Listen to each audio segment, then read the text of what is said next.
In today's episode of the TrashTalk podcast, we're going to be speaking to the commentary YouTuber and live streamer AceSpace. Ace buddy, did you know you can talk to this bot and he responds?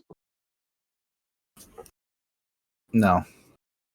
I'm not doing that bit against this Ace guy, okay? He seems like a nice fella. Why are you not falling for this Ace bit, bro? Why are you not falling for your own bit? Look, I, Ace Howler, will not prank AceSpace like this, okay?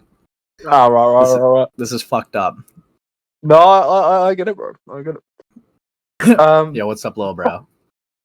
Little bro, I haven't even done the intro to my own podcast, and you're diminishing my value. It's not very nice, is it, buddy? I'm waiting. You're not giving an right? On that note, ladies and gentlemen, oh fuck me! I nearly said, oh shit, there goes my phone. I nearly said stop your viewers. I keep saying. Last podcast I recorded with Bomb Man, I said slop your view. I'm so raped and cucked. I can agree to that. Yeah, buddy, right. Again, not giving an.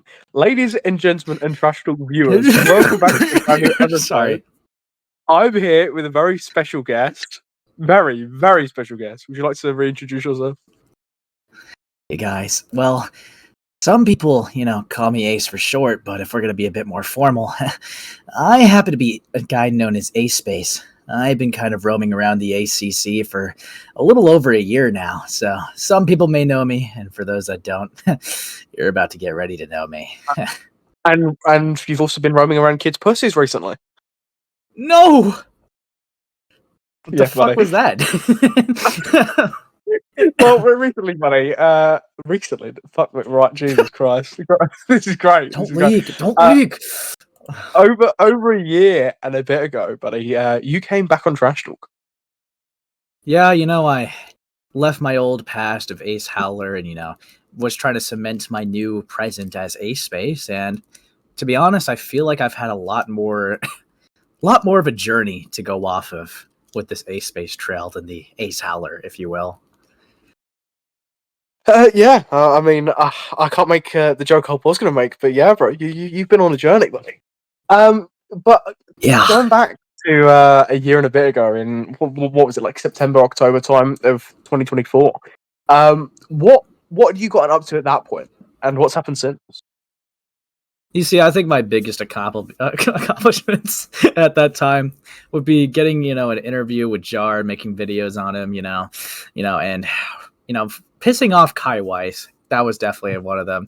Early wholesome days of AceSpace, back when I just did, more kind of like panel content, just let on any commentator that was a commentator, or, people that were like, sometimes even fans of the content that was trying to be creators. But yeah, since then, there was just waves of interpersonal dramas and controversies that's happened since then. So yeah, I've been kind of the PTSD soldier. Yeah, that's me. Fuck. See, I like how you're talking to me like this, like we haven't spoken about any of this, or like we don't talk every day. It is really great. Or like, I like how you're doing it for the audience benefit as well, but like the audience is probably people that watch you as well. I kind of have to. Well, I gotta consider the slot meal viewers because you never know. They're off limits, bro. They're off limits. You don't go near them, right? You and your rapey undertones, do not go near them. Come here, Minecraft lights. Come here. Yeah, exactly. If we go in chronological order, right, the last thing that we probably touched on was probably Jar, right? When we last spoke on the podcast, right? It's been a while since we last spoke, right? I haven't spoken since the last podcast. So I know none of this. But since then, you've had issues with a guy called Router, which is great. Yeah, which, so you know what? I'll give like a brief recap of Router because, I go. always say this, right? Router, even though like it was like one of the more notable controversies I was in, he definitely was not that interesting because realistically, right, he didn't get big off of his personality, okay? He got big because he was like one of those lolcow commentators, kind of like Conspiracy Lemur. But yeah, he was a lolcow commentator and would just make points of like, oh, this guy's weird, dude. This guy's like yucky, dude. This guy's gross. But then like I saw a video of his on like Lio, and he low-key just only did like 4 days of research and was spreading hella misinformation. So I invited him on, and that was, he told me that he never really had a controversy before that, but I was happy to hand him his first one.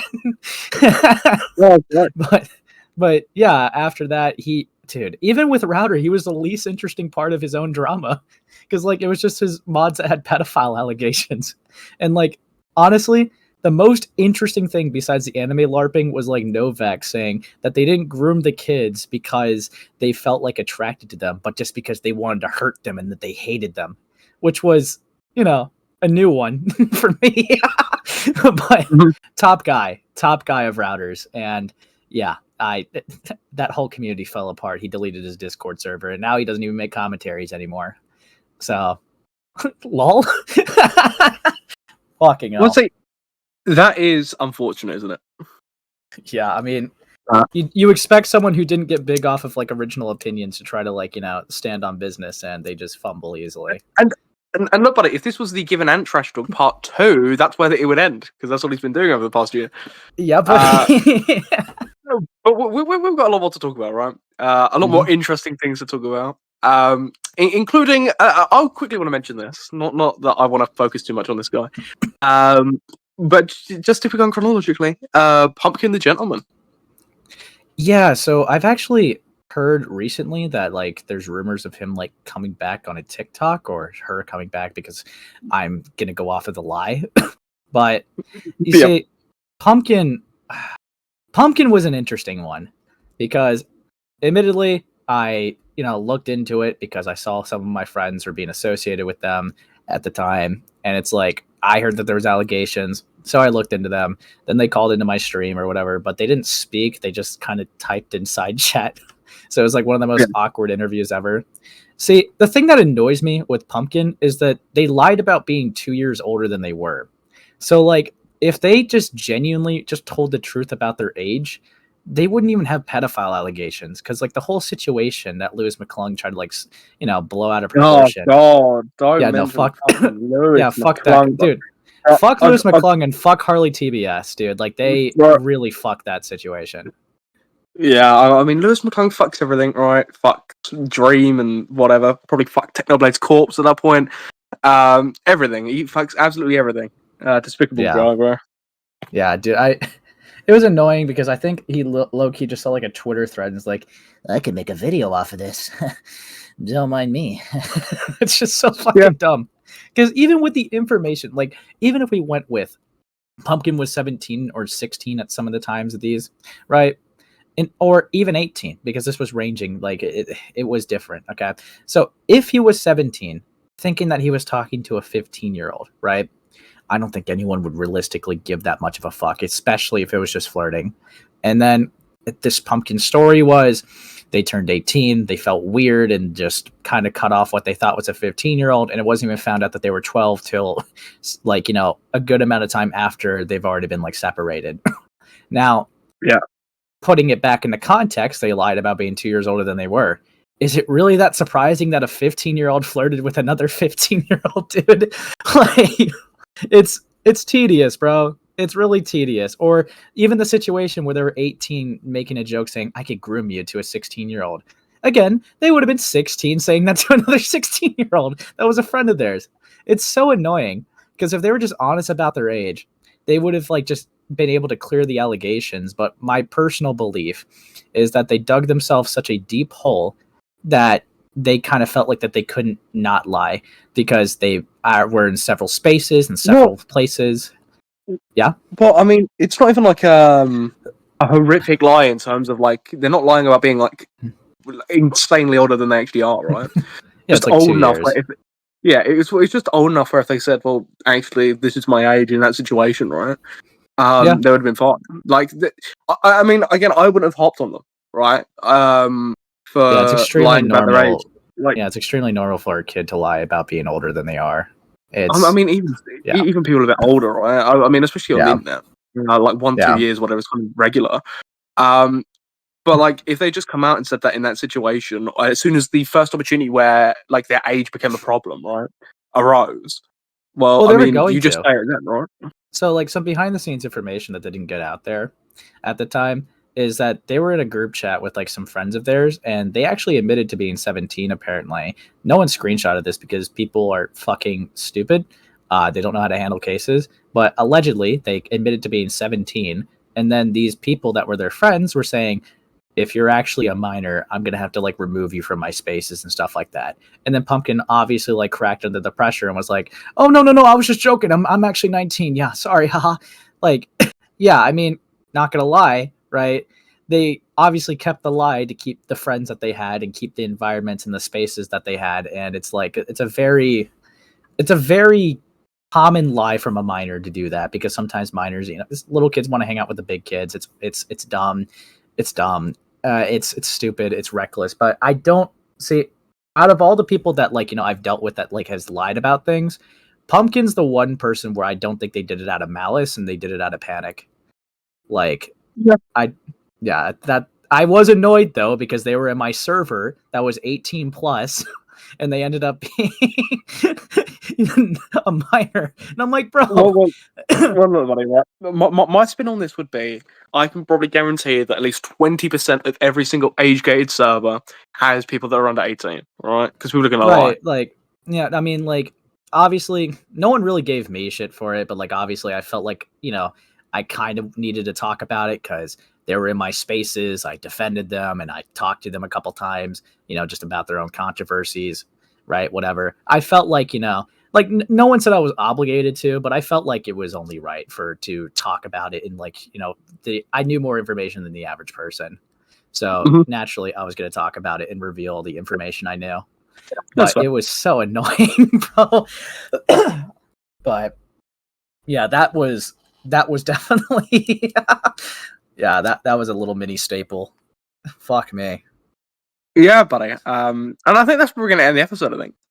Oh, fuck you. Yeah, I think we got the interesting stuff out of the way. But there is a little bit more. There's a little bit more interesting stuff to get into, right? Before we end the episode. This guy. It's only been 12 minutes. A very long 12 minutes, but it's only been 12 minutes. I heard that's what Amo says when he has intercourse with all his e-women, right? 12 minutes is generous. yeah, I know. And speaking of being generous, right? What about Exolen, buddy? Would you like to go into that a bit for maybe people that are watching that haven't been keeping up to date with your content? Yeah, so this guy, I actually did end up making a video on the whole situation, because around the time that the drama was going down, most people only knew about like his video on me, but we've had like a back and forth for a couple months. I'm sure that you could even vouch for something, Sam, because I think like you might have showed up on some of my streams during the drama. But yeah, like, yeah. I mean, I got roped in anyway because I was in that video. So. Yeah, like, so it started off with, actually, it really goes further back than the birdie stuff. I found this person because of what was the first, like, Ovo Neko or something like that? Some person that was arguing in defense of AI art. It was a whole stupid thing, right? But then it turned into them getting like, criticism, and they try to like frame their critics as like racists and that they're only being disagreed with because they're black. And it's like, okay, buddy, that's just no. No. But Exolen made a video on them or whatever, right? That's how I bumped into Exolen. I just kind of like looked at them as like another creator, but then because they were on my radar, I noticed that they made a birdie video. And if you know anything about my past, I made a lot of birdie coverage when like, joining the live streams. So birdie was definitely something like a niche that became like my bread and butter quite quickly. So when I saw Exolen trying to talk about the draggy situation and calling them a groomer for this 3-year age gap and framing it like Birdie groomed a minor, like, leaving out the context that Birdie was 16 as well and kind of like framing it like they were an adult. They were very malicious. And anytime Birdie would make a point, they would just be like, dude, you're so dumb, bro. And it just goes to the next clip. Like, this was a very scorned, malicious video. And I say scorned because when I had him on, he was very pissed at Birdie. Not for like the main reasons that you would be. Right? I don't expect anyone to be, on good terms with Birdie. But they admitted on my stream that the reason why they were inclined to call this person a groomer, and after not knowing what that word apparently means and disrespecting it, they paid $5 to Birdie's GoFundMe and felt scammed. So they went at Birdie because they felt scammed out of $5 and called them a fucking groomer for something that you would not call them a groomer for. Now, I'm not going to defend, that label not being given to Birdie in some other instances. Like, for example, right? If Exolen made coverage on Birdie for when they were I believe 15 or 16, and they thought they were talking to an 11-year-old and they were encouraging them to make gore art, you might have something there. You might have an argument for that one. But a 3-year age gap, you're not gonna. You picked something that just isn't up for debate and made it up for debate. It was really fucking dumb. And the only reason why the draggy point cared about is because Birdie claimed to be groomed by a person named Kitty Dog who was 2 years older than them. So people were only bringing that up with the draggy thing to show a hypocrisy in Birdie's standards. They weren't saying you're a groomer. They were saying by your own standards, since you're considering 12 and 14 to be grooming, then you being 16, saying stuff to this 13-year-old would make you a groomer. So felt like that. So Exolen just missed the hypocrisy point. And another thing, too, to include, Exolen barely made his own points, but when he did, it was just really fucking cooked. He would reference people who they got clips off of. And for that video, they got clips off of a person named Shister, and Shister didn't even make that point. So that was all on his own. Okay, that was all on his own, where he was just calling this person a groomer. So we had him on live, and did not go well for him. He bended the knee, and admittedly, we fucked with him by asking him dog warts, and he proceeded to have a panic attack. And I don't know. He's just been kind of on the radar since. He tried to act civil and cordial, but then he got pretty scorned, and he was getting involved in really stupid things. He cared about what people with 50 subs were subtweeting about him or whatever the fuck, sub speaking about him. Wasn't even meant to be a thing. Made a video on that, and then I don't know. The original plan, right? Because I am going to mention Ant here, right? The original plan was Ant was supposed to make a video on Exolen, right? And then I would have covered that because I know Exolen would have went at Ant because it would have responded. I live streamed the stupid thing he did, and Exolen just could not wait, bro. He made that's what triggered the video. My live stream just getting on him for him being a fucking idiot, and as well as Slimed Alien, which I do explain that's a long story. I would actually encourage you just to watch the video at that point. That's a long story short. It's not that necessary to get into the details nitty gritty here. But point is, he did not like me. He felt scorned and wanted me gone. And I don't say that lightly. I'm sure you've seen the leaks at this point too, if you watch my videos, Sam. But there was a behind-the-scenes group chat where he was coordinating trying to get my platform, along with my associates, actually deplatformed. He was actually trying to get us taken off the platform because he was that mad. Which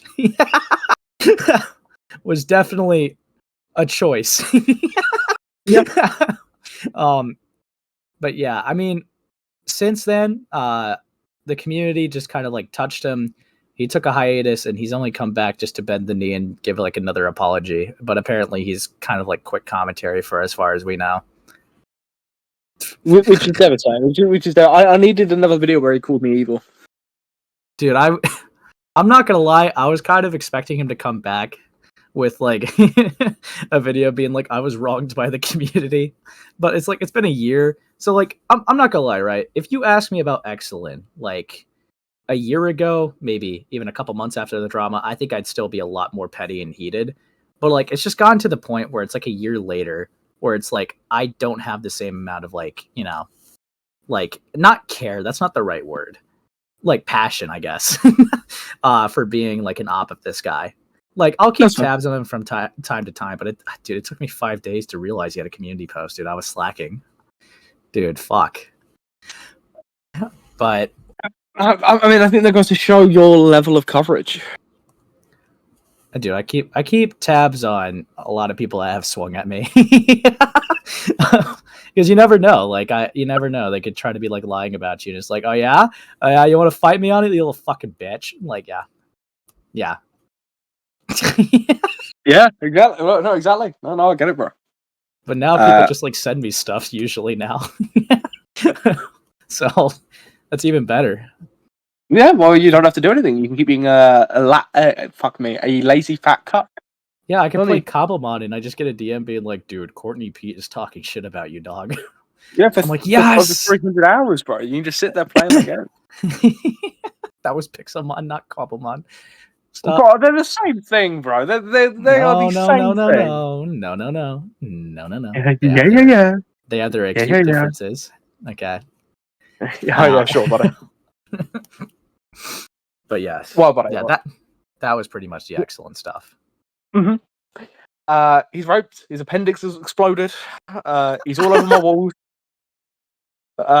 It's over for him, bro. I don't know what he thought was going to happen when he dropped that video. When he was like moral fagging over everything. I think he genuinely saw himself as the good guy and expected everyone just to be on board. Honestly, like that there's no way, because obviously you don't move into like a losing play intentionally. So it's like he genuinely thought he was just gonna be like even what he said in the video, it's like, now that I took care of those guys, yeah, no need to worry about them anymore. look, you say people don't move into a losing play, right, intentionally. But have you seen Giving Out? I mean, let's be real here, buddy. Okay, dude. I think people do. Dude, I'm gonna be so blunt, right? So many times, bro, I would expect him to like make a video, right? And then he just never pulls through. So the Exolen video was still supposed to come from him, and like the group chat leaks were gonna be led by him. That's why he did the Twitter thread. But like he just never locked in. So like I had to do the video. And like I think honestly, with how much he was struggling to document the Slime Daily and stuff, and how I did it like Flea, I think he was in better hands. Sure, yeah. Yeah. Oh, poor guy. R.I.P. Yeah. Anyways, buddy, right? A topic that I just want to bring up for no reason in particular, not for the description of the video, not for anything. Oh, you fuck. But you briefly engaged with Saberspark stuff, right? This guy. I mean, you know what? I'm just saying. Yeah, I tried to get. Admittedly, like I was definitely keeping tabs on like KP because like she was definitely like very interesting, and like I still do cover them. I'm still supposed to do like a stream on them, but I intend to interview Hidden Heroine, considering that she like got falsely striked and falsely reported to legal authorities. So yeah, so that's supposed to be happening, but I tried to reach out to KP, but she talked to Slug instead, and I felt brokenhearted. Dude, evil. I felt like I was just punching the wall because she talked to Slug, she talked to Beckett, she talked to Lazy Bedhead. This motherfucker apparently even talked to Mysterious Mr. Enter, and I was just, it should have been me, not. Well, see, that's how unimportant you are, and like you are just like above emos and important. Yeah, buddy. But yeah, no.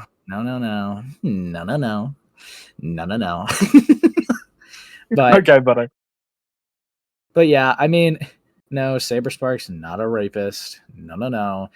Was there misread signals? Sure, I think that's most you could do, but like, I don't know. I feel like personally, if a guy's like guiding you down to like, suck his Glock, right? I feel like, if you didn't want to do it, you would like not follow the guiding. I don't know.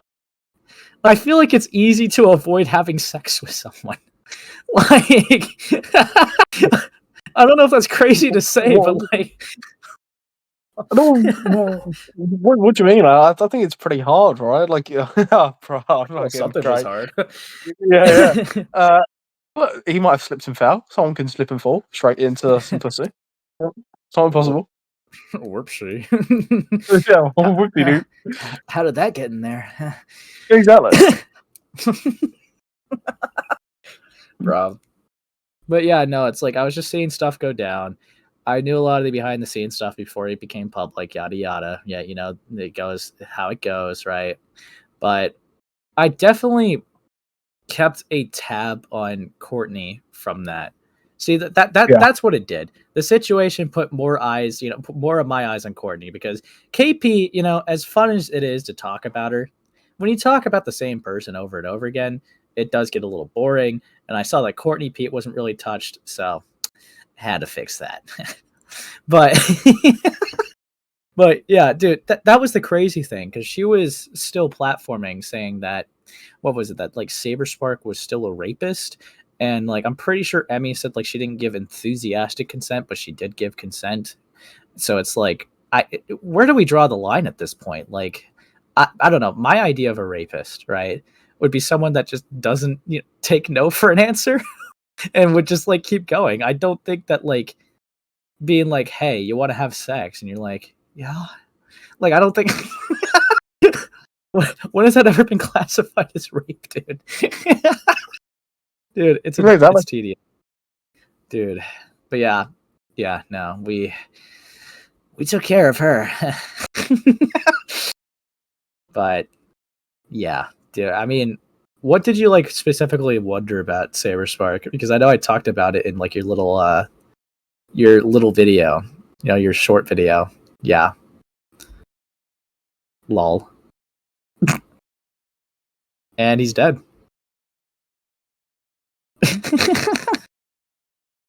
Sam? Sorry, I fell asleep there. Sorry, fucking hell. It was getting a bit boring. I don't know how people survive through an AceSpace stream. Well, look, you're asking me, what did I care about? What did I like? Want to know about the Saberspark stuff, right? Yeah. Well, see, I'm asking it purely because it's going to be going for the description, right? And any possible titles, right? Mm-hmm. So, did you get my drift there? Your AceSpace speaks on just a robot in Saberspark, dude. Look, like, I'm not going to put just a robot. I think I did that last time, if I'm not mistaken. Yeah, you did. Yeah. See, already ahead of the game, right? I can't copy the title on it twice, right? What would that me, buddy? I'm just stating the obvious. Next. Saberspark was a pretty interesting thing. Okay, I was about to follow up on the Saberspark stuff. Like, yeah, follow up, bro. Follow up. Okay, right. Thank you, buddy. Like, next, faggot, fucking my podcast, you troll. Right. All right. Just because of that, next we're going to be talking about your fucking abstract podcast, right? So thank you for that, buddy. But yeah, fucking it's got some convoluted history, that was it, right? Fucking true. But no, Saberspark. I mean, I was more interested in that fat fucking lazy fuck. What's her name? Lazy. Is it Lazy Bedhead? Am I or am I thinking of another one? Am I getting it right? No, you're thinking of Lazy Bedhead. I don't know. Good. I just wanted to like say the keywords, see if I was getting it right. Yeah. I mean, she's nice. I don't give a fuck if she's nice, bro. Her interview with what I think it was KP or not KP, fuck me, the accuser, right? Like Bunk? My god. The accuser in Saberspark stuff, right? Yeah. Was awful, right? Not only would you not let the fucking person speak, which was the most interesting, but I like bar Saberspark's response, which was whatever, right? I was more interested to see what this accuser had to say. And I mean, she was just speaking over her, bro. She wouldn't let the fucking fucker finish, and then she'd speak over her, and then all you'd hear is like she'd run a marathon, right? It was like Darth Vader, bro. It was awful. It got so bad to the point where in my coverage of the situation, I had to say, look, I'm sorry, guys, that isn't me. That isn't like my aircon going. That's her. She's just breathing over the. Sam, she's sweet. Come on. She can eat something sweet. I don't know if she's sweet though. Okay, buddy. So speaking of things I don't like, let's talk about the abstract podcast, right? And then we get back to drama. Because since we last did our podcast, No. You went into doing your own podcast, right, called Abstract, which is a purely art podcast. Yeah, it's Now, actually doing pretty decent. Yeah, well, who do you do Abstract with? Out of curiosity. Well, currently, right now, Amos and Yen. But yeah. Whoa. See, as a commentary YouTuber, I've detected the word currently there, meaning there used to be someone else who was on this podcast. Who was on this podcast? So, a little bit of a timeline, it actually originated with Amos, Ant, and I, right? And then Becky promoted it, right? Yada, yada, yada. Amos had to, work on his own stuff. Yeah, work on his own stuff. I don't think he's dropped a video. Has he dropped a video? IRL. Okay. I was going to say, but it was taking up too much time. And he had to so it was just a good business decision. I'm still chill with him, but it was a good business decision to cut him there. And so then it was Yen and I, which it was a good business decision, right? Which Yen, right?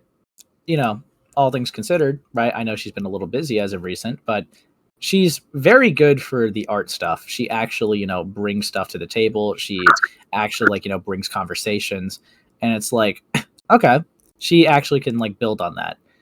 Problem with Ant is if it wasn't Jar, he just kind of nah.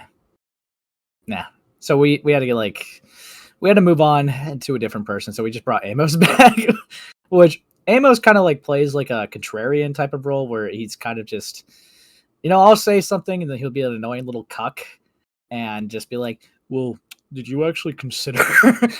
Well, I mean, look, we can't hate on him too much, right? Because he's got to do something because he doesn't have a personality, right? So he does have to be more of a debate, bro. Otherwise, he's just gonna be sitting there. I'm gonna leak something, bro. It's so bad, dude. This guy has such a debate bro mindset. He unironically is the type of person in real life to have, confrontations with people, in the sense of well, you're being very hypocritical with this, and that's against your standards. It's so bleak, bro. He's told me fights that he's had with his friends, and it's just so bleak, man. Because he's just that's very inconsistent of your values. And it's you're such a cock, dude. No. So it's natural. It's all natural with them. Okay. well, look. Can I tell you how I know you're lying? Because you're gonna say, he doesn't have any friends. Yeah, but you know it. You know it. It's instinctively, right? It's just so inherently wrong to say Amos has friends. It feels wrong, right? It feels off. When talking about Amos, well, yeah, I mean, when talking about Amos, he is the second metaphorical elephant in the room, right? Just behind him. It's awful. So this episode podcast, it's doing all right. I'm going to ask, do you have any hopes of getting maybe bringing Ant back for future episodes? No. Why not? Just he know what he did. But the audience doesn't. Well, if the audience is curious what happened, you could watch Himpleton's stream that happened about the situation. Dude, maybe next time don't try to reach out to kids' parents if you think they're guilty. But yeah, that's all I'm gonna. Yeah, just reach out to the kids instead. Is my advice. Just reach out to the kids. Yeah, someone took that advice. Oh, anyways, moves on. That would be my advice. Yeah. God. Now we spoke about your podcast. Yeah. After a podcast. Let's talk about some more drama. Right? Yeah. Let's talk about Doodletones. Okay, so Doodletones was definitely okay, so there's a community called Slideshow Commentary Community. And I've never really liked this space because it was essentially filled with people that would have debates about their favorite Nintendo characters, like Pokemon and all that shit, and power scale all the time. But then these autists would think that they were, capable of handling predator cases. Now, Doodletones was the pillarhead of that. Doodletones, whole community, the SCC courthouse, was a community made by her. In fact, she would actually see SCC creators and invite them into her space, which I'm not gonna lie, I feel like that's cringe, right? Like anytime I have a server, right, just because I have like a commentary mutual, I'm not gonna be like, you should come into this server. It's pretty fun in here. Yeah. like no, that's just what am I, Samuel? Anyways, no. But no. So she got herself into a lot of controversies because her old handlings were being relooked. And I know like your audience is not going to care about it, so I'll make it very brief. It was found out that a close friend of hers was a groomer, and she was doing heavy sweeping for this friend in going behind the scenes for 2 years trying to make defenses, and then she maliciously framed evidence to like show it in this person's favor, and was the reason why this George Raccoon person was let back into the spaces. So she defended a groomer and let them back into the spaces. No one contested her because she was just so convincing. And people looked into that, and more competent individuals looked into that, and it became a situation.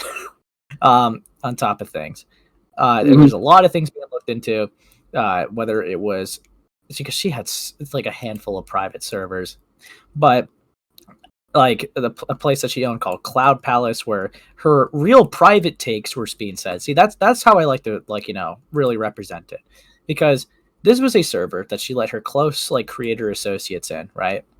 And she would say one thing publicly, but like she was so honest in here that she just like said like even like something that your audience is not going to really know, Cloak and Dagger, a thing that she objectively like gay opt other associates in. She said her real takes about people in there, and they were conflicting of her public narrative. They were conflicting of what she was saying publicly. So I like to say that Cloud Palace was like an open space for her to say her private takes, which is why it's very interesting to look in there, because you're actually seeing kind of like Doodletones, like masked off, if you will, right? Mm-hmm. So that's why that's being looked into. And when I went over it, I think there was unironically like 15 hours of stuff I had to go through, which was just fucking mental. And this sounds miserable, bro. I mean, I liked it because, okay, I say liked it. I never really liked Doodletones. I haven't liked her for the past 2 years. And luckily, I didn't have to pretend to tolerate her. Like, there are people in this community I've been in calls with, like, this is going to sound like a shocker, but yes, there have been calls where even like Ponder Sprocket, like I've just been, I tolerated them. Like I didn't like start issues and start fights. My coverage was very public, but I didn't try to disturb the peace. You can call that gay and cucked. But there are people in this community that, I've talked to and just had to like pretend to tolerate or whatever, right? Doodletones, I never had the displeasure, but people like Ponder Sprocket and Linlin were definitely people like that. God. Yeah. Yeah, I'm sure I struck a nerve with Linlin there. PTSD flashbacks, bro. Yeah. I've actually talked to a lot more people than what's publicly known, just because I don't know, I don't go around saying like what every conversation I have with someone, but I never really had any like insane conversations with Ponder. They were just kind of around, and I don't know. I talked to other people, and she was just kind of she was shy. Little buddy, to interject here, right, and like kind of move things along. Speaking of talking to other people behind the scenes that isn't public, there is this one guy you've been trying to speak to for quite some time. Okay, so one thing I'll reveal, right? Because I've been trying to get a call with this guy for months. Now, some people may know that I attempted to get into contact with this guy because when I was live streaming, it was found out that he came back on Twitter and talked about a police report that was said against him. So I reached out. Who is this person, you ask? Well, it would be none other than Spoctor Tech. Now, Spoctor Tech definitely carries a lot of baggage with him. I'm not going to deny that, right? And I will never sweep. However, my intention is I'm trying to get a call with the guy. I was trying to. It's been months, and he pretty much is being like BPD girly pop in my DMs, being like, I don't think I'm going to do it. well, would you want to in the future? Yeah, sure, why not? it's like, okay, dude, like, then what the fuck? But yeah, so Spoctor Tech, I mean, I was very like flat out to his face. Like, I obviously thought like the hard drive shit was morally egregious, and according to them, they said it in the most cucked way. They're like, I know that bothers me every day. It still stands with me, and it's like, dude. But yeah, the things I would ask him would have been stuff about the hard drive. And if you guys are aware of anything of my coverage with Ponder, I've even highlighted this. She had DMs with Spoctor where Spoctor just objectively had a contradiction against his public narrative, because remember, Spoctor said that he stopped talking with them, like in that way. And he just happened to have the images on his hard drive and found them and destroyed it. In Ponder's DMs, he's telling her that he's been actively sexting this person up till he went past 18. Yeah. And Ponder never made that a public spectacle, because in the DMs, not to be a dick, but she was sweeping. She was coaching his side, didn't care for the other side, but was coaching his side and trying to help him out of the situation. It was very fucking bleak. So, yeah, I would have asked about the contradiction there. And there's obviously some other things.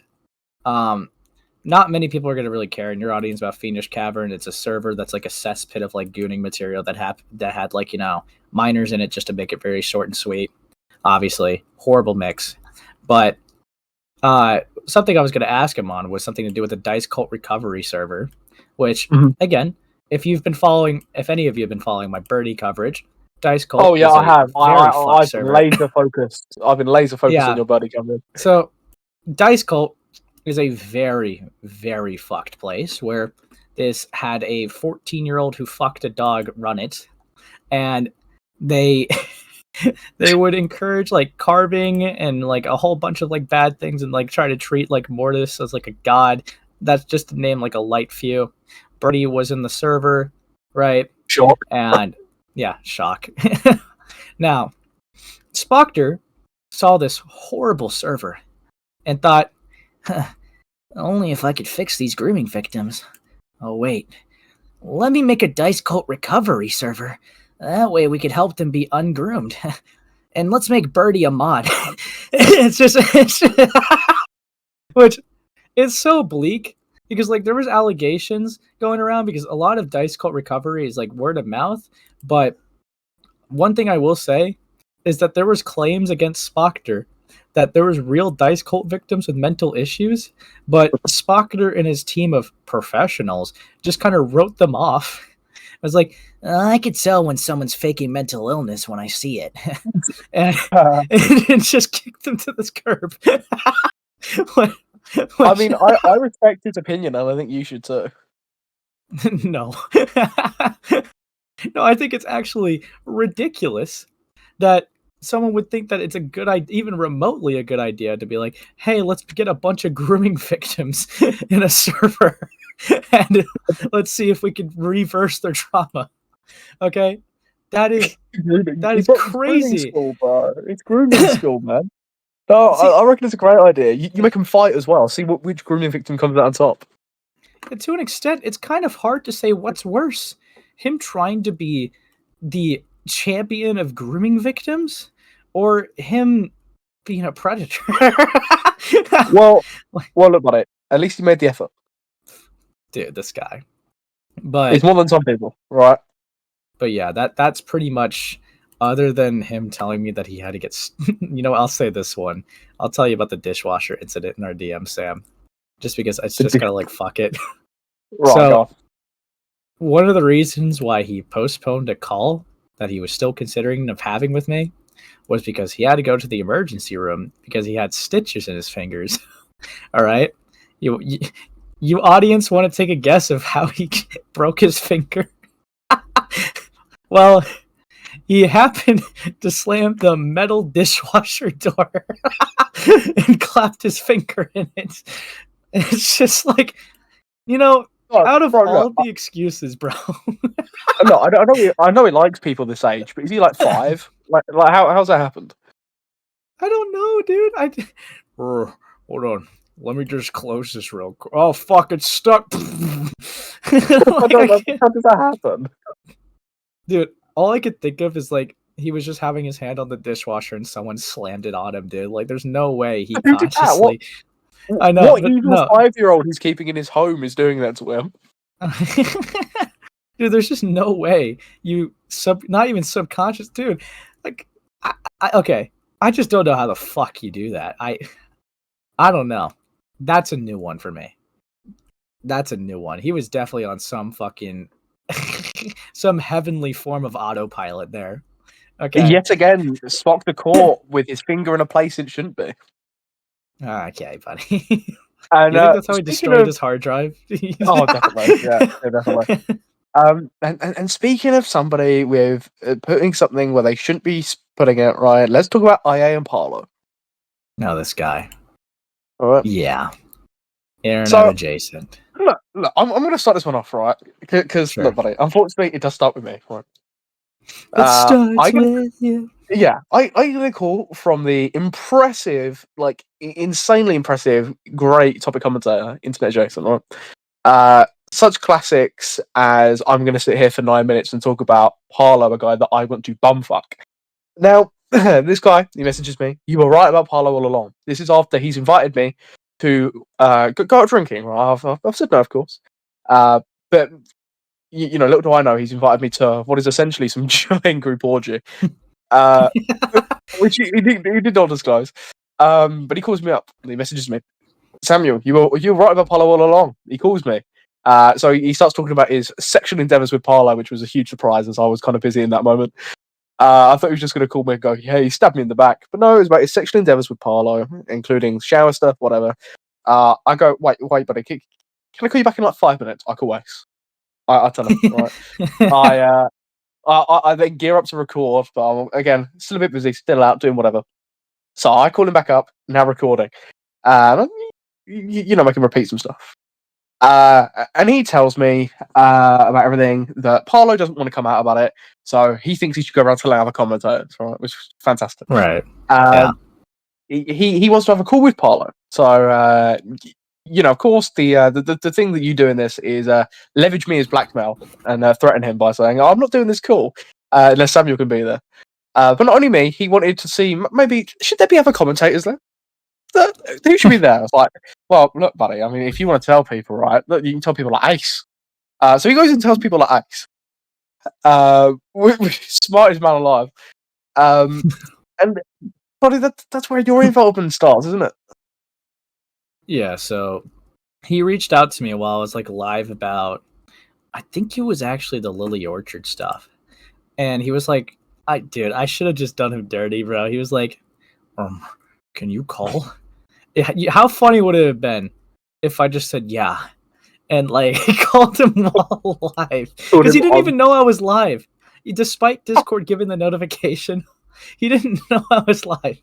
So I would just be like, yeah, Internet Adjacent, what do you want to talk about? I would have been so touched. Dude, but no, I don't do people like that. So I was just like, I told him I'm streaming, right? He's like, oh, then I could try calling you after stream or tomorrow. Huh. And I was like, okay. And yeah, then we have a call, like later, right? Mm-hmm. And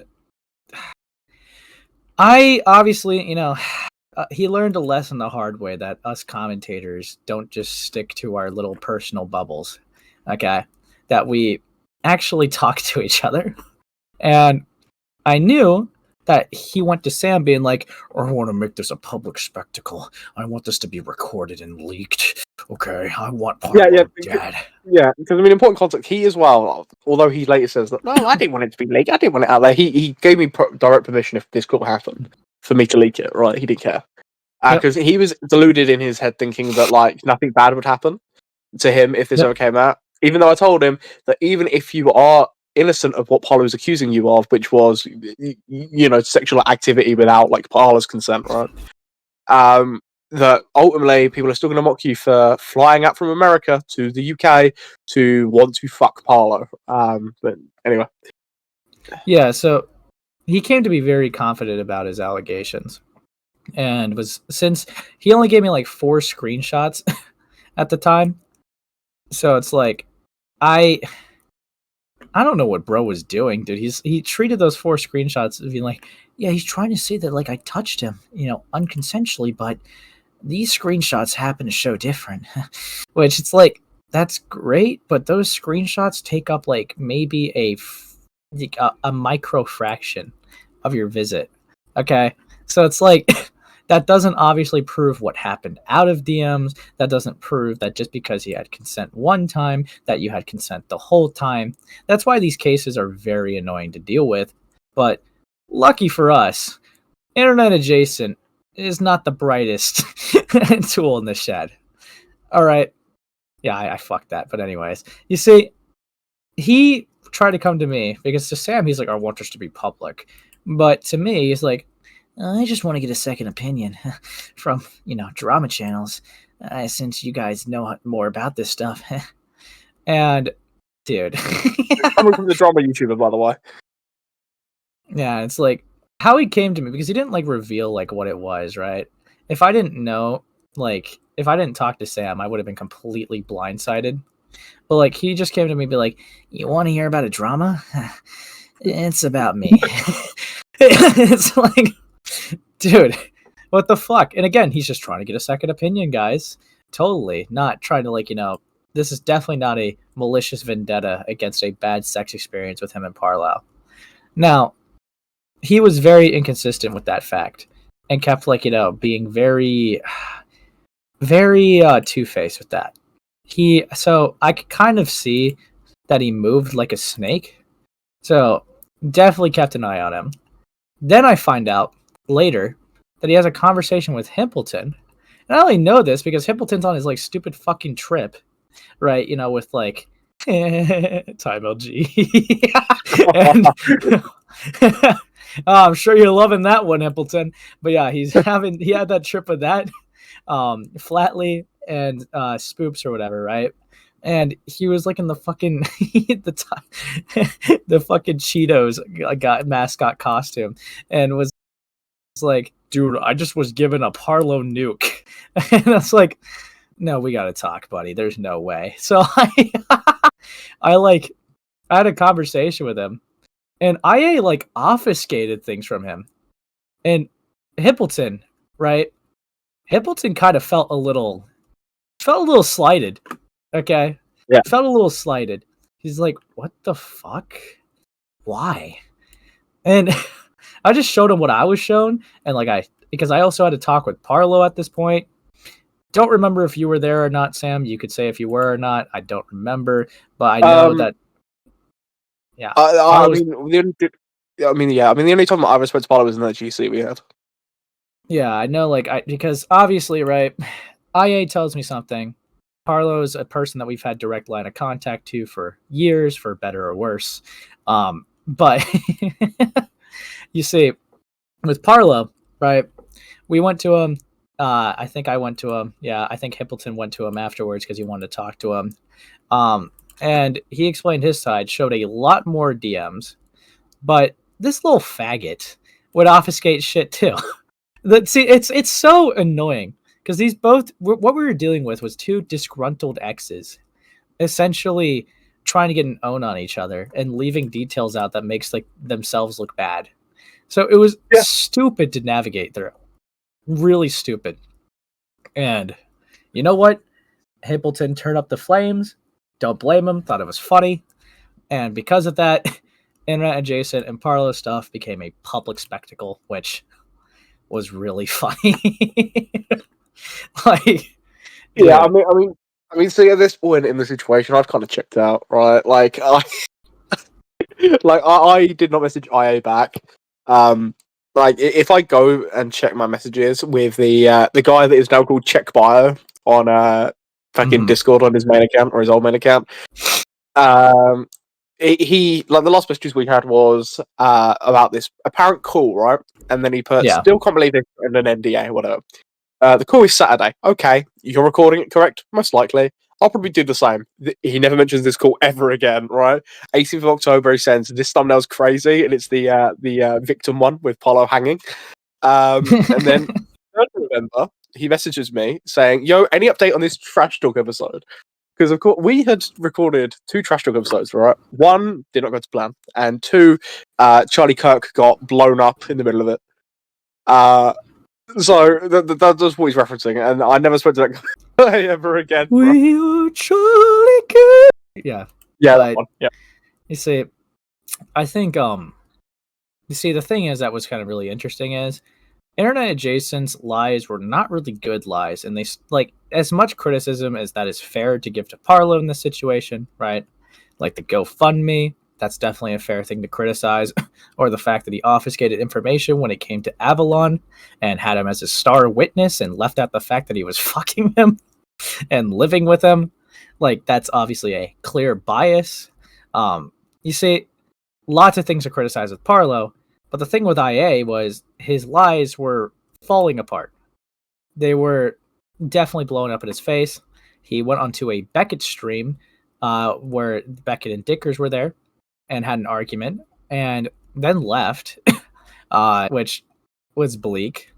But then he said, like, I would never go on any streams ever again.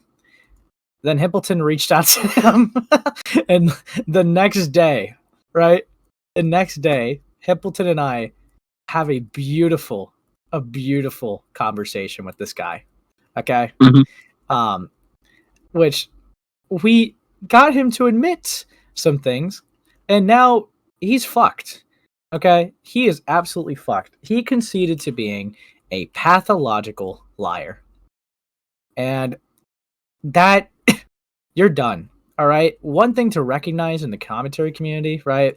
It really hinges on your credibility and your word of mouth, obviously, when it comes to things. And if you admit to something like being a pathological liar, you're fucked. All right? Well, I mean, at least he was honest in that moment. Yeah. Yeah. Well, something that he wasn't honest about was, I'm never going to go on a live stream ever again. Then we had him on Falgies the next night. Yeah. Oh, no, but all right, like, not just that, right? Because he was like, I'm not going to be making any commentary videos ever again. I'm going to be moving into a different niche. What's he doing now? He took that back the same night, because I had like an aftermath call with him. And oh my god, dude, I look back at Hippleton's stream, it's so fucked up. Because like when he joins back being like, what are they doing? All you hear is just me saying, I know what you've done. And then he's like, what the fuck are you doing? And then he just leaves it. Dude, it's so bleak, but he takes it back, and he went from saying, I'm never going to cover dramas to, I'm just going to cover low stakes dramas, which that didn't even really remain true, because you can make an argument that him covering the Ponder stuff is not really low stakes and very complicated, and he just did a poor job on it. And he covered the Turkey Tom allegations. Well. Yeah, that's not low stakes at all. I mean, as well too, right?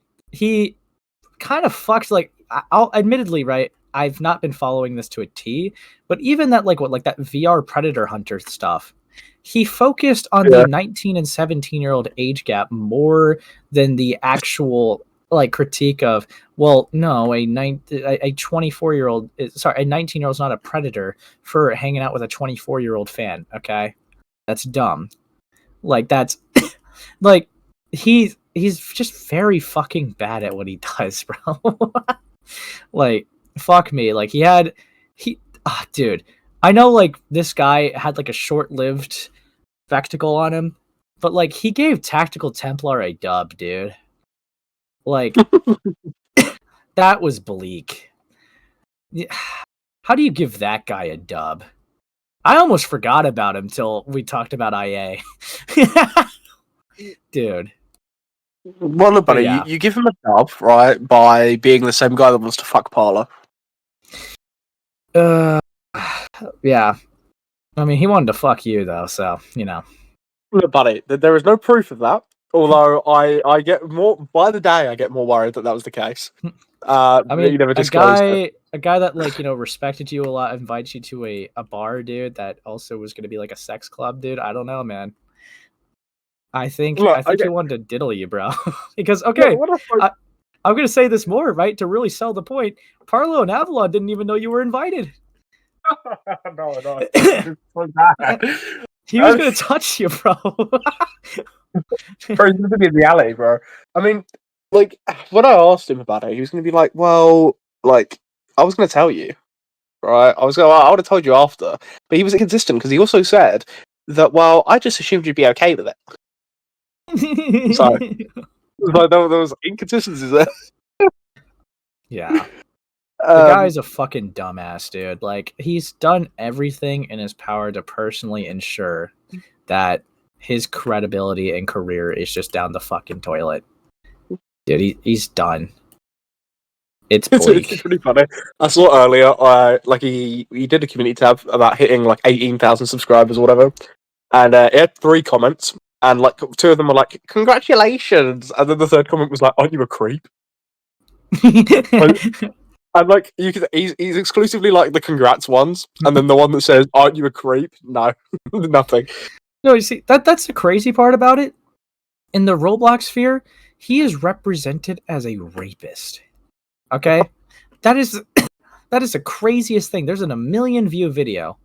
It's like saying that IA was guilty and thought he could get away with it or something along those lines. And it's like, dude, I would just shoot myself at that point. Are you kidding me, bro? Yeah. Like, and to be fair, I don't think he's a rapist per se. I think that he has a problem with boundaries and, solidifying consent, but you can make more of an argument of a miscommunication in body language than him just going, Parlo, let's go into that dark alley. Like, it's, dude, a lot of rape this episode, huh? Interesting. But yeah, buddy. We love to see it. Yeah. Speaking of loving to see it, right? So we spoke about Doodletones. I'm only going to mention this because, well, buddy, it did pretty damn well for you, right? It did, I would say, well, right? The Queen stuff. Oh, okay. Fair I enough. want to preface this by saying I do not give a flying fuck. No, I know. No, but my viewers do. Okay. Have you seen my community post at least? Yeah, the one of like, oh my god, guys, I want to just take a moment to appreciate the fact this is hit 100,000 views, right? But I was being petty. I was being petty because I was just like, I included the screenshot of her being like, "Can you take this down?" Yeah, okay, so the full screenshot here. I was wondering, is it possible to, take down /private/ unlist the video? I know this is probably a stupid sounding request. I personally don't know what I should do in this situation, so that's why I'm asking for this request. It was my fault for naively thinking this wouldn't leave the audience I wanted this recording to go to. Luckily, the audience that wanted to hear this recording has by now already listened to this. That's why I personally think the video has no need to be publicly out anymore. This is up to you and your judgment since it's your video. This video is very much a nothing burger to the majority of people, and has sidetracked the importance of Jack's victims. I've never been in a situation like this, so that's why I'm pretty lost on what to do here. Sorry for bothering, and then puts like some little fucking like black child laying down. I don't know what that is. You see, the thing about Queen is she had the heat on her, and did not like the fact that the heat was on her. I think I might have showed you this a while ago. You probably didn't remember, but like in my comments, she was responding to like everybody, like every single person. Like it really affected her, and everyone was making fun of her. They were making fun of her voice and like stuff like that. But a better thing to critique is like, which I would have the critique of too. She has this chance to talk to Birdie, doesn't know anything really about their internet footprint. Okay, and then, instead of actually letting Birdie respond to their criticisms, she treats Birdie like they're just like a wall and like you're just receiving criticisms. She's like, "Yeah, I didn't like that you did this. Not to sound like a gay debate, bro, but she's kind of gish galloping. And yeah, no, it was dumb as fuck because like it really showed like she was not competent for this. And some of you might be wondering, right, if you're not fully aware, how does Queen even fit into the Birdie lore? Well, other than being an IRL friend of theirs, because this was an era of Birdie, right, where Birdie purely existed via rumors and word of mouth from friends and associates, and that was spread around like wildfire. But Queen was a little bit more than just an IRL friend. See, when Birdie left Cinnabear's house, Queen took the responsibility of housing Birdie.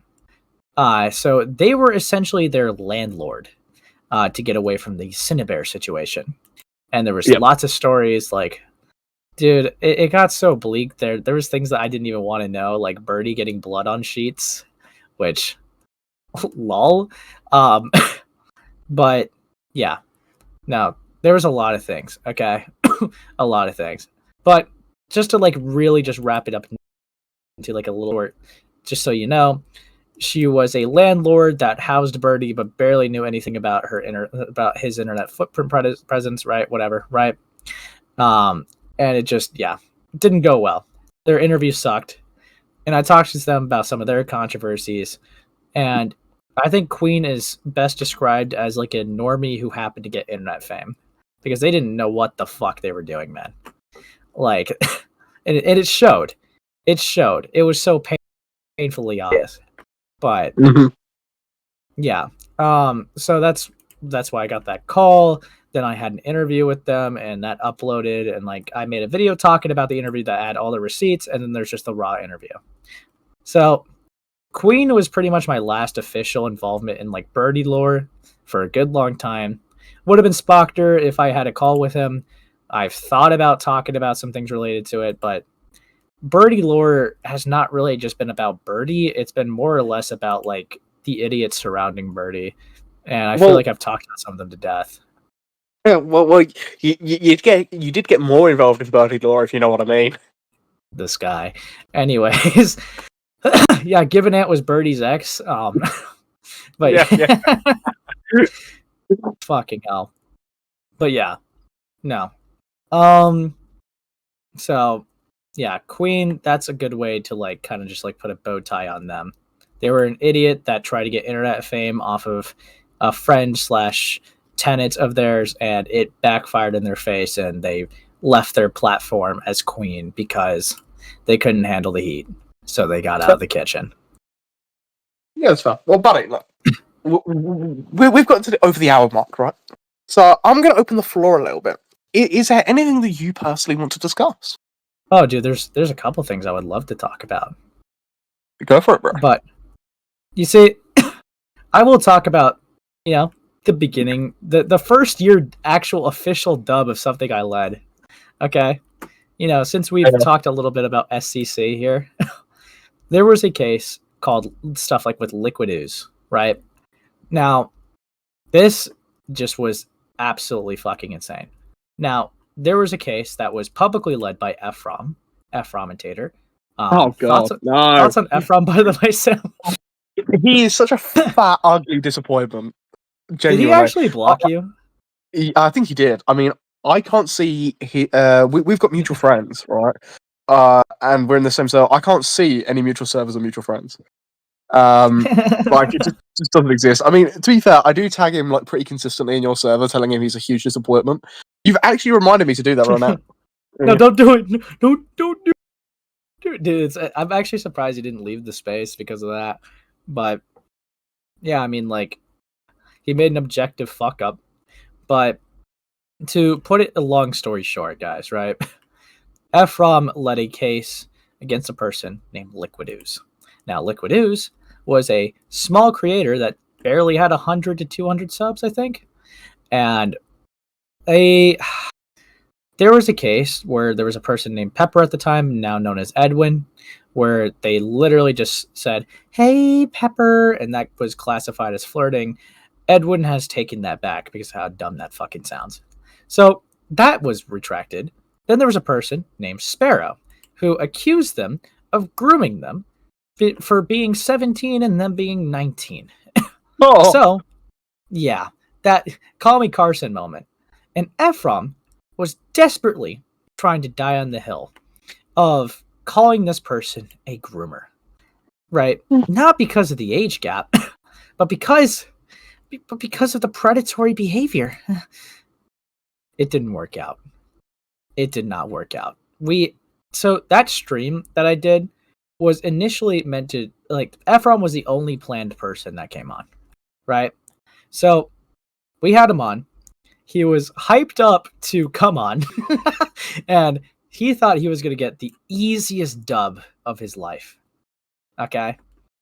That did not go in his favor at all. He kind of got touched a little bit, I'm not going to lie.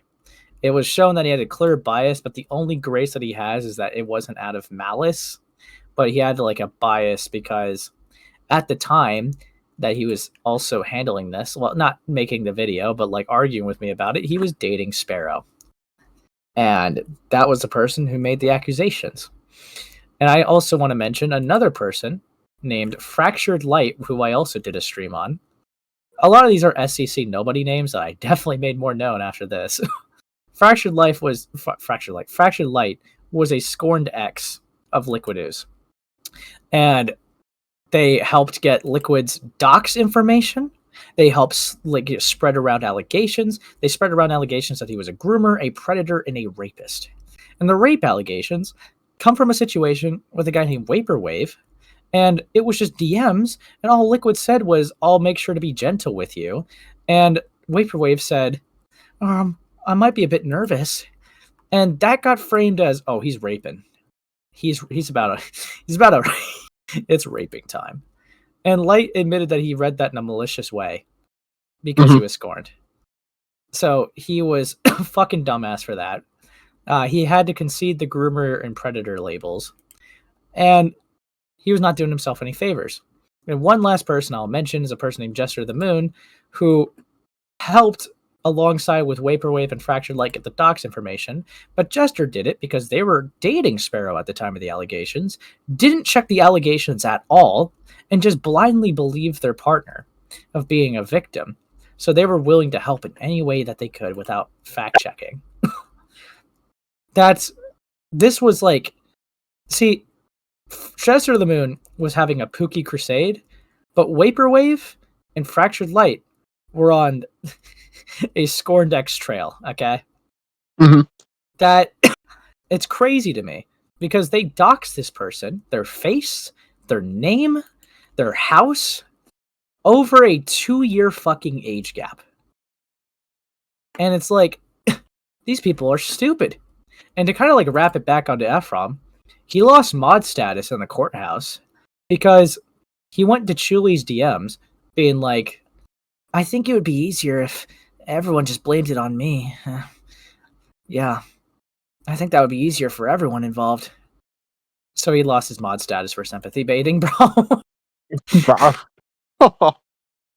Dude, but Sam, if you think that's bad, Fractured Light was actually considering making false predator allegations on himself because of how bad the stream went for him. I mean, I think that's based, right? I would consider doing that too, buddy. I would have covered it and be like, he admitted it. I think everyone should resort to doing that if things don't go their way. It's just genuine career suicide. It's so stupid, bro.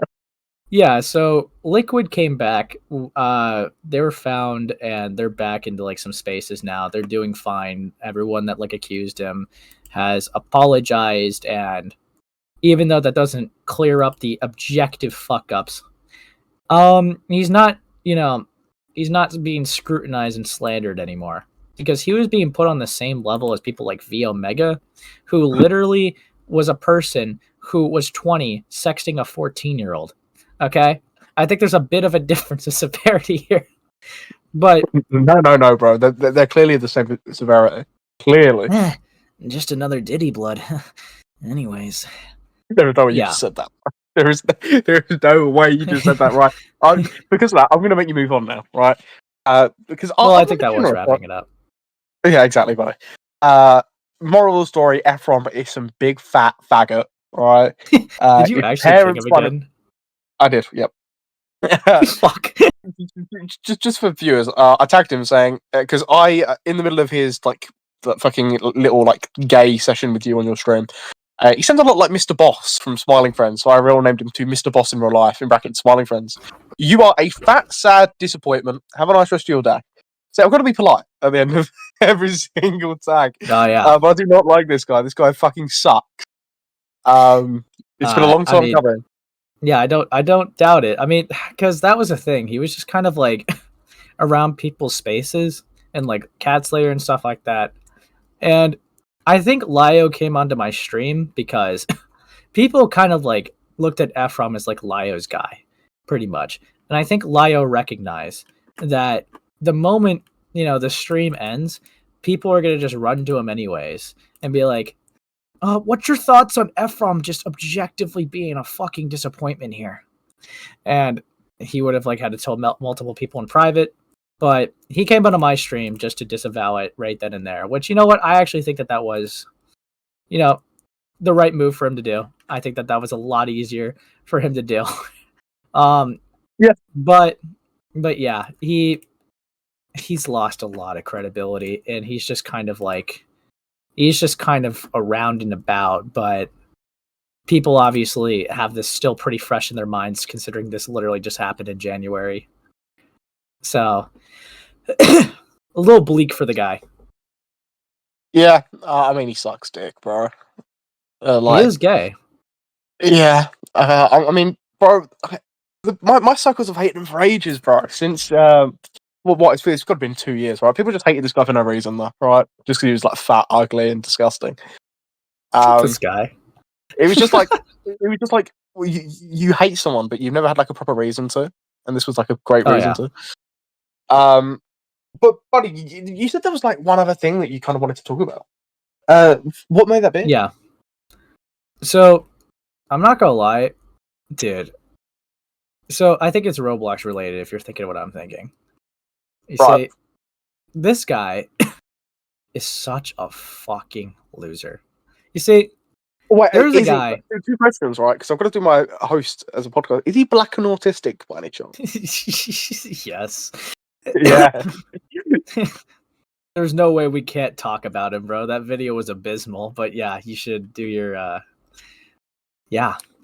Do my duties as a host. Yeah, I know. Well, Cormanx, right? We're talking about Cormanx. Now, some people call him Cormanx. I call him Cormanx. I don't know, whatever you want to say, right? He's fucking autistic, right? But this guy, he was editor for Parlo, right? If people remember, not that many people will remember because no one fucking saw it. But Parlo tried to go at Pyrocynical.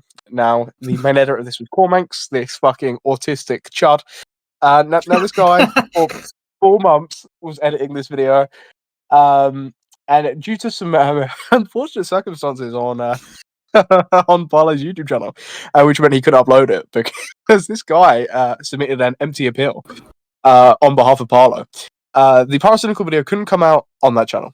Now, he did not get paid for this 4 months of work. And when talking about the Parlo Pyrocynical stuff, Corbanks was on this stream with Himpleton, because for whatever reason, Parlo had sent Himpleton the video exclusively before it had even fucking come out. So he was on this stream, and I asked a question of, well, you know, a few weeks ago we spoke about, or like a week ago when Parlo showed us this video, we spoke about like payment and stuff and how like whatever it's been. So out of curiosity, have you been paid for this? And you know, from there it kind of stemmed. But anyway, that's like how I kind of knew Cormanx. Unfortunately, that kind of spiraled right into like a drama about Parlo allegedly scamming this guy. It wasn't the case, right? There's a bit more details to this. Yeah. But he recently made a video, didn't he? Oh yeah. He did something so fucking dumb. Well, yeah, I mean, he accused, like, me, you, and Dickers of, like, running defense for Parlo and enabling this guy's behavior. Yeah, so, just to highlight really quickly, the objective flaw with that, right, is when he's, like, swinging at Himpleton, me, you, and Dickers, he automatically made it a 4v1 before anyone could even watch the video. Like, he's a fucking dumbass. Yeah. Yeah, I mean, it's stupid. I mean, as well, right, like, it's objectively a lie, right? Like, He's trying to create this narrative that we like enabled and boosted this guy, and that because we've defended this guy in like a couple of instances, like we're associates of this guy, we enable his behavior, and we enabled this behavior to such an extent that it meant these false accusations that he pushed against the guy called Taz or Taz D or whatever. That means we enabled that, right? Which again makes no sense because Cormax at the time of him pushing that was friends with the guy. So, I mean, you could equally make the claim if I wanted to. Not that I would, right? Because I don't believe just inherently in stuff like that, guilty by association, right? I don't think that's his fault. But, I mean, you could make that claim that, well, you enabled that behavior, right? You were still around that guy. You were friends with I had to, like, clarify on Himpleton's stream. And I don't know if, like, you really knew about it. But obviously, when we're talking about that stuff, I had no knowledge of the Taz stuff. Like, I've known, like, a lot of Parlo stuff. But, like, that was... I didn't really know about it before Cormax's video, to be honest with you. I mean, I saw the tweet, right? The original tweet, when he posted it. But, I mean, there was no reason for me to look into it, right? Like, I'm not sitting there going, oh, who's Taz? Oh, yeah, I need to look into this. It's just regular Parlo stuff. I mean, my main focus when it comes to Parlo, outside of the in-net adjacent stuff, which, again, I haven't covered, right? Like, Cormax makes a big thing of, like, using Parlo for views and stuff. Haven't like fucking spoken about IA or any of this stuff, right? I don't really talk about Parlo unless it's to do with Pyrocynical. My main focus was on Pyrocynical and then Parlo's fuck ups there, which I critiqued him for. But I haven't covered this guy. I would have no reason. He said like we also he said we platformed him too, and it's like I'm gonna be real. I don't think you've ever done it on Slot Meal, and I know sure as hell I've not on AceSpace. Okay. Well, the closest I've ever got to platforming the guy is talking to him for a TrashTalk, right? But if we're going to say that every interview is like platforming, then I mean, what are we going to say that anybody that has an interview with anybody is platforming someone, like, and platforming them as a person? Yeah, because I think there's a difference between giving them a platform to, like, just rattle off their opinions, push back. The podcasting system. I mean, the main thing that Cormax was trying to get at in terms of platforming was platforming his current behavior, right? Yeah, to be quickly clear with like, to be quickly clear and fair to Dickers, right?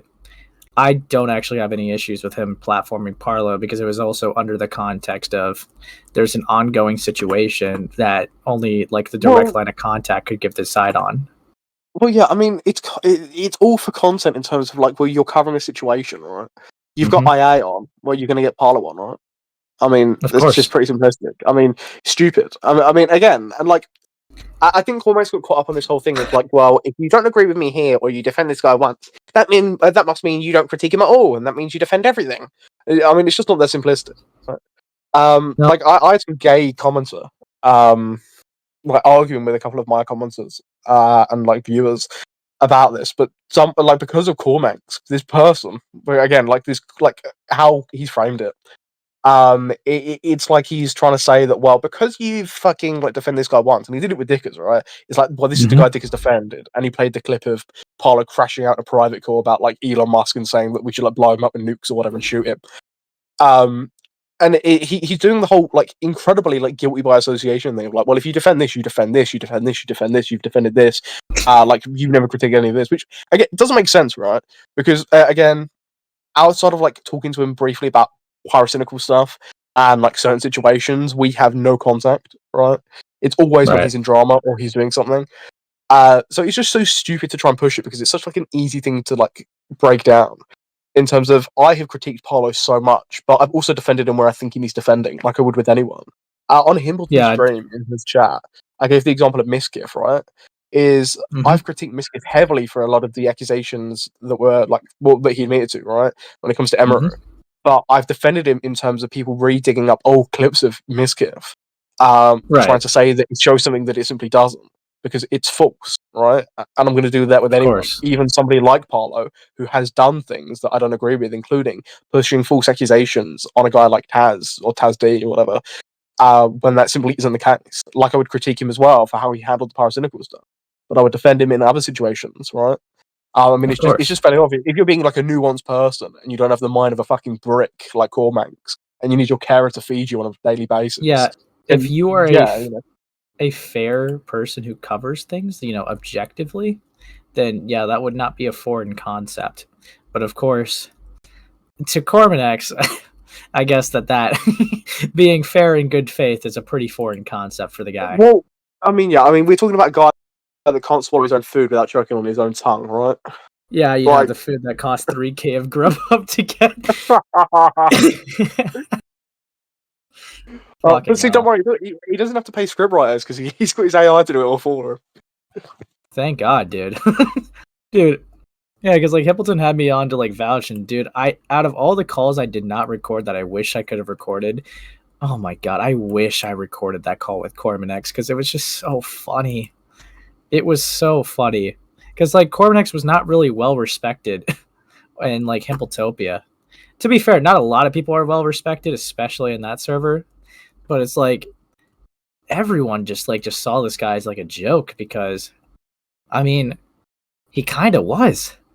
I mean, he made like stupid claims against Guamgo, which I feel like there's definitely criticisms we had of Guamgo, but it's like Cormanex is the exact type of person that will literally, it's very no bad tactics, only bad targets type of deal. I feel like that he is unironically like that. And at first, I thought he was too retarded to be malicious. But when I see things in his video, like he's showing leaked audio of Parlo telling obvious jokes, and he has a chopped picture of Dickers on there and saying, person Dickers defended, by the way. It's so objectively disingenuous. Which again is insane, right? Like, I mean, I could do that exact same thing. Like, I could literally replace that picture of Dickers, right, and put person you worked for. Like, yeah, person you work with, person that you were friends with, person you work for, person you like. It just doesn't make any sense, right? Like, you can't hold that standard that just because you've defended one thing, that means they defend everything. Well, that's stupid. That's ludicrous. That is unironically excellent mindset, dude. It's actually so fucking dumb. Well, like because at that point, then you could make the case that literally every single commentator who has ever defended someone then means that like they agree with the rest of their actions, right? Like you defended like I don't know Alex in 2012 when he was like 4, right? that must mean you fucking like really agree with him like threatening to like bash his girlfriend's head in with a brick and like you know him kicking her. That must mean you agree with that.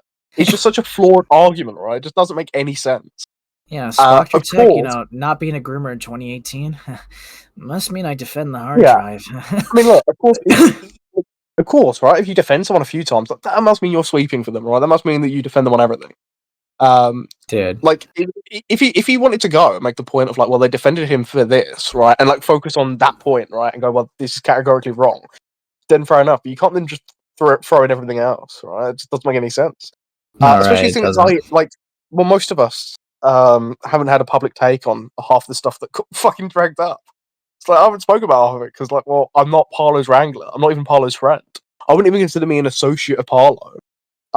Like our interactions have been very limited to TrashTalk interview, talking to him about Pyrocynical and like drama, and same stuff with IA. Right? When we don't talk, like it's stupid.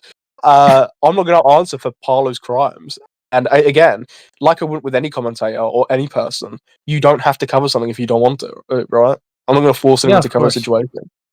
Just because I spoke about Parlo previously doesn't mean I want to speak about Parlo every single time he does something. My whole channel would be Parlo A-Logan at that point, right? Well, that's fucking stupid. Like it's just not. It's not how that works. Yeah.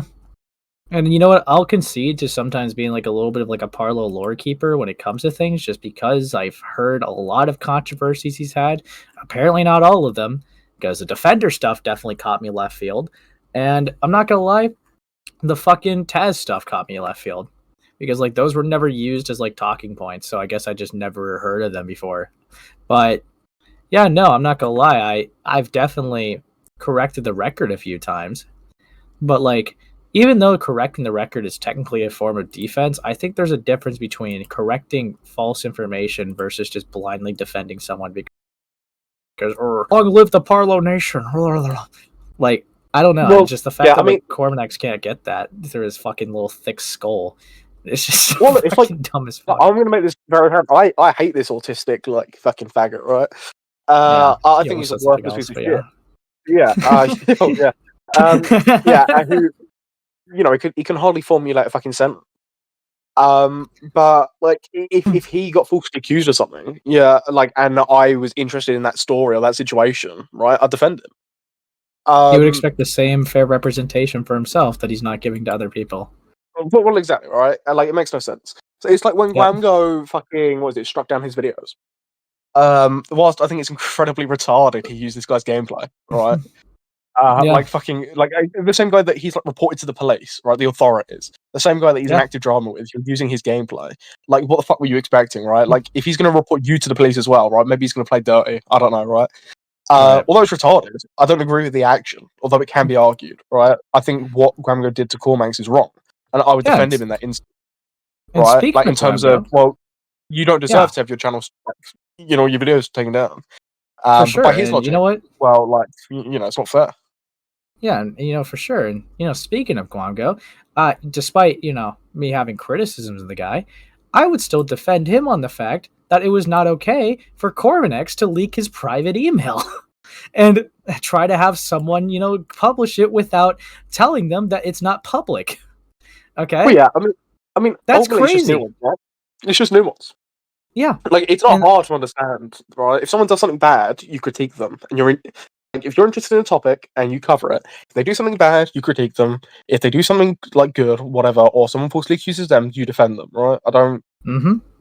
It's like pretty simplistic stuff. Again, like, within reason, you would do that for nearly everyone, right? If you're interested in a situation, I can't think of many people that, like, in terms of people, like, if they fucked up, that you wouldn't maybe do that for, right? I mean, even people that, like, I maybe wouldn't want to. Again, I'm going to use Alex as an example, right? He got, like, that accusation from Annie, right, or whatever her name was, who was involved in the Slazo stuff, who just, like, threw on a bunch of stuff to, like, shield herself from Slazo during the stuff from, like, 2024. I mean, not that I particularly wanted to, right? Because, like, of my opinions and views on the guy, but because I've got standards, I defended Alex from that, because it was very clear that, like, she was just using it to lump all the blame of her involvement in the Slazo situation onto Alex. It's stupid. And Sam, just to also make this as the point, because I know you're not going to want to talk about it, and that's fair. But, like, this would also be like, I actually did something like this too. There was a person heavily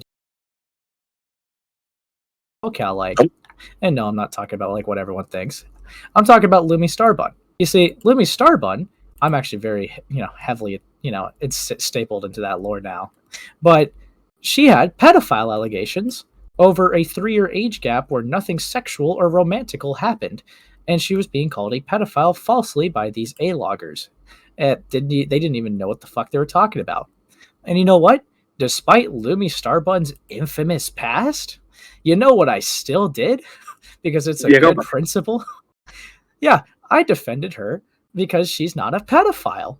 I made that very clear that she's not a pedophile. All right? Well, I was very fair with that. Well, yeah, again, it's just nuance, right? Which is just something he doesn't understand, because, like, I'm assuming AI hasn't explained it to him. AI does not understand nuance. It doesn't get it. But no, that's cool, Max. I got, like, someone asking me if I'd cover it, and, like, make a video in response, and it's just like, well, what am I responding to? Like, Parlo, Enabler, and Sweeper, I guess. I know. It's evil crimes. I mean, but I'll talk about it here because it's, like, an interesting thing to talk about. I mean, in terms of, like, a response, I'm not wasting my breath in a whole video on Cormax, sitting there going, the only this guy is black and autistic. Like, okay. The only thing he kind of, like, says against us is that since, like, off the Parlo Enabler point, he makes it seem like we're complicit in, like, the TASD stuff and we're sweeping for it. When it's like, no? No? Yeah. Which, look, if the video got more traction and that was something that people picked up more on, I'd probably address it, right? But seeing as it hasn't, I'm not going to address a blatantly false claim when the video's got like 2,000 views. Right? Well, I mean, it's not like we've ignored it either. I mean, like, you made a community post and a tweet, I made a tweet, Dickers made a live stream, and Hippleton made a stream. So everyone he kind of swung at clapped back pretty much. Although I did get pushback. Apparently didn't address the A-list accusations, which I didn't think were a real thing. But there were a couple of people that saw the Mephisit thing and saw, like, my message in Dickers' stream calling him, like, autistic Manx. And they're like, no, you can't be doing that, buddy.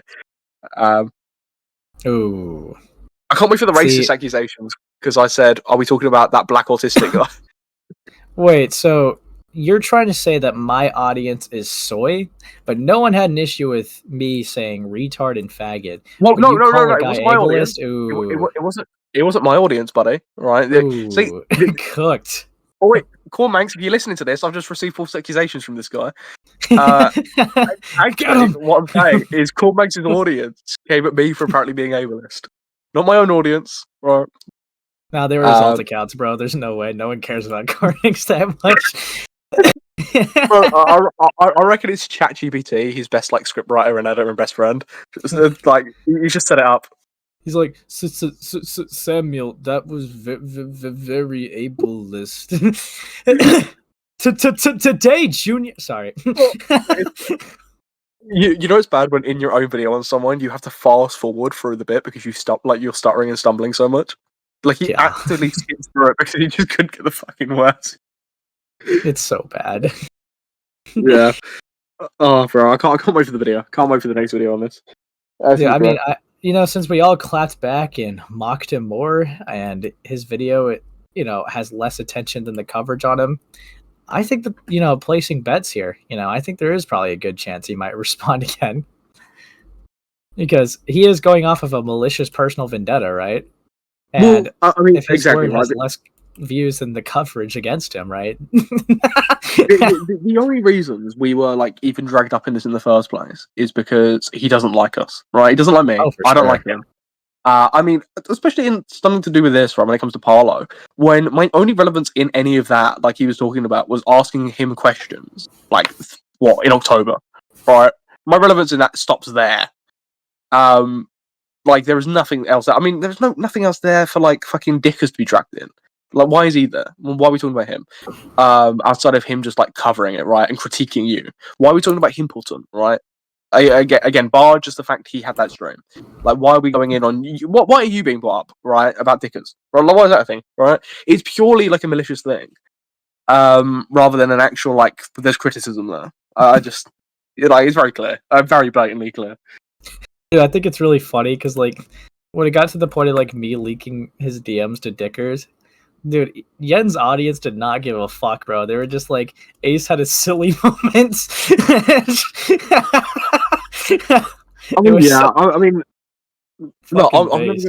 I don't care about leaking DMs, bro. I'm going to be so real, right? Like, my standards when it comes to leaking DMs is if you're leaking stuff that contains personal information, well, of course, yeah, that's an issue. But if you're leaking DMs, I don't care, right? Like, I'm not going to care. As long as what you're leaking doesn't contain personal information, right? Because, well, I mean, I think that goes without saying, right? The issue is leaking the personal information. Yeah. No, it's so funny, bro. It's so funny. Yeah, no, for sure. Please raped, just like everyone's raped for watching this. If you haven't already subscribed, you see, I think if there's like another thing I would only like want to touch on, it would be very brief, and I think that you would actually be fond of it anyways.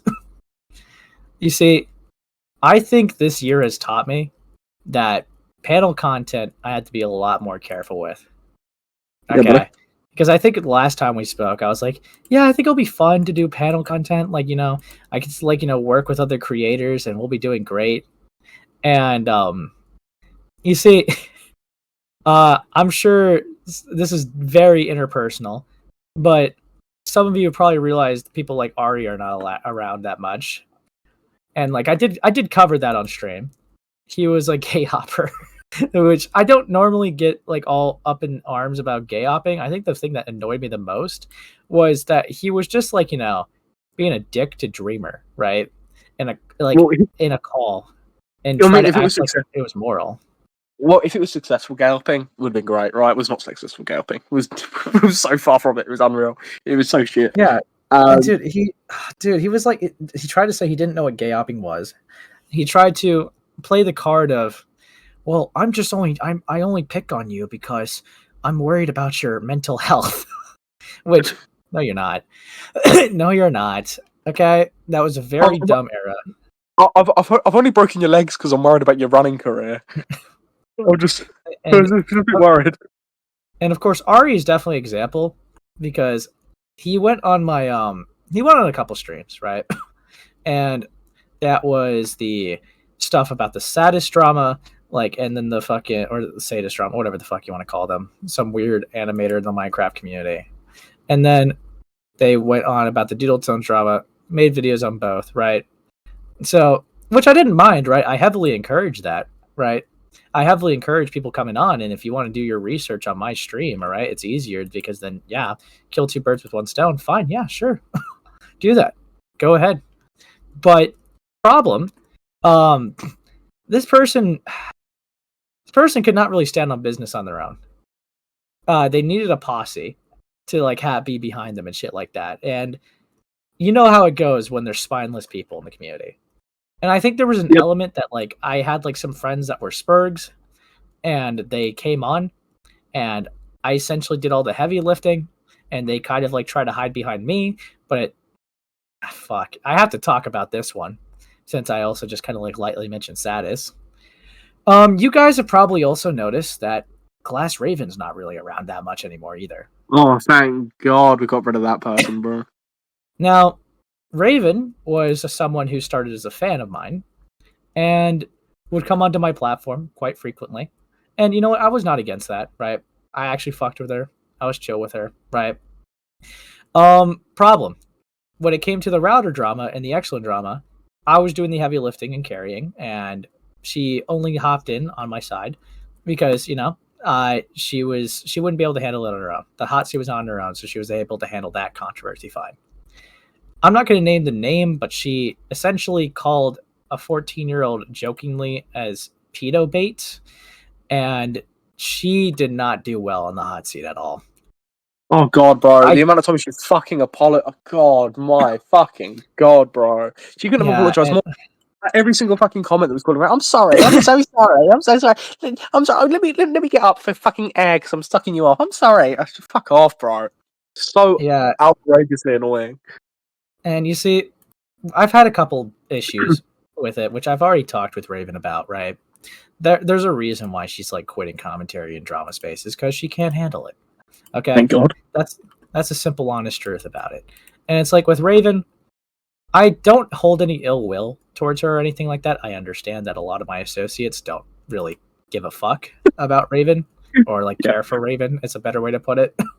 But I will say, right, that was a thing that showed that she couldn't handle the hot seat on her own. Another thing was, goddammit, Malcolm. I will only briefly mention this. Sam, you want to talk about your thing with Raven and the Malcolm stuff? No, yeah, that was great. Yeah, so Raven was being spoken about by this guy, goddammit Malcolm, right? Probably haven't heard of him, bit of a small crate, right? But basically, he's talking about Raven. I was a little bit drunk. And I'm not saying that as an excuse, because there is no excuse for this behaviour, because it was so fucking good, alright? I don't want to put the drunkenness down to this greatness. But I tagged Raven, saying, look, Malcolm. And Malcolm, fuck me, right? Sorry, wrong trans person. Look, Raven, right? Basically, Malcolm is talking about you, right? Like, you need to respond. You need to respond. Get on that stream, respond. I basically fucking, like, goaded Raven and, like, hyped it up as, like, something, oh, you would respond now. Into the point where they joined this fucking stream. And was so bad. Yeah, it was very bleak. It's because it was about their birthday stream that they let like Dreamer go against Lio.